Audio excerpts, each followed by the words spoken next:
There is obvious public outcry and outrage over the recent announcement by the President of the Federal Republic of Nigeria, Bola Ahmed Tinubu, announcing the end of a subsidy regime.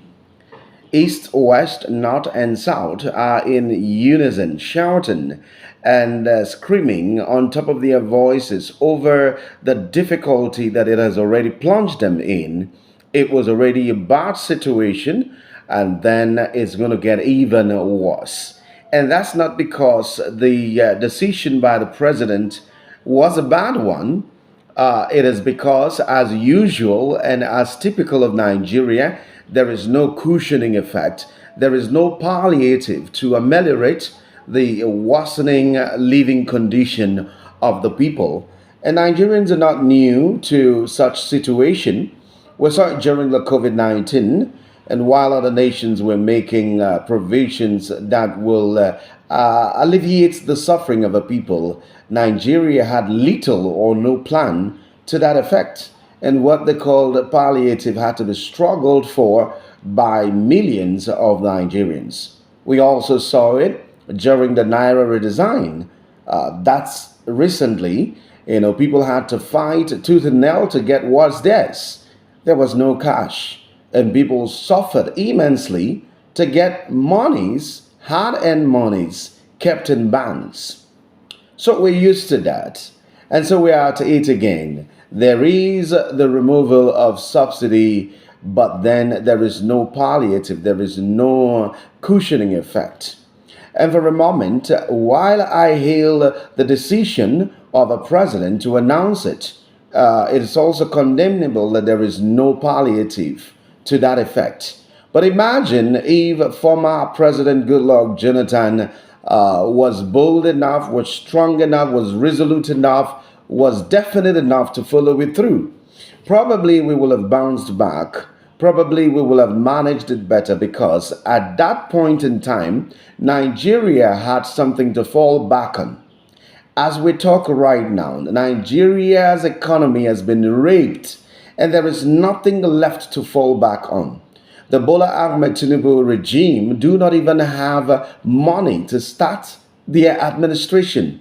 And so this is the way to go. But then, like I've always said, there must be some cushioning effect, because at the end of the day, what it looks like is that the rest of Nigerians are going to suffer for the mismanagement of our oil fortunes. Secondly, I also need to say that it is not enough to remove a subsidy. It is not enough. There are, in my opinion, two other steps that must be taken, and taking so fast. One of them is to bring a level of accountability into the oil business. We don't even know how much we export. We don't even know how much we earn. And then NNPC has the temerity to tell us that there is zero return. Zero return, and you're still existing, especially in a mono economy that depends largely on oil. The other thing that must be done is, and I think it should have been done before the withdrawal of the subsidy regime, is that we should fix our refineries. It's still a shame, a big shame, that Dangote as an individual could build one, and we don't have any. Texas has over 100 refineries. California has over 100 refineries. Russia has about 256 refineries. Nigeria has not even a functioning refinery. And it is a big shame for one of the largest oil producers in Africa and in the world. We need to do something about it. And so, as we gear up, as we get ready for what promises to be a bumpy ride in the next few months, there are a few lessons we could learn here and there. Cutting expenses is not something anybody is going to beg you to do. You will naturally have to do that. And you must not drive.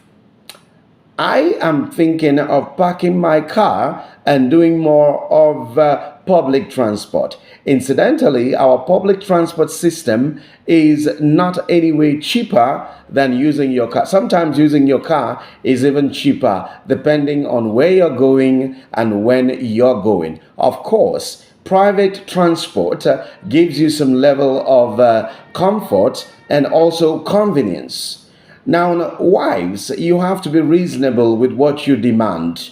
Sometimes you could send your men to early grave with what you ask for. But are we going to have some difficult times ahead? You can bet that.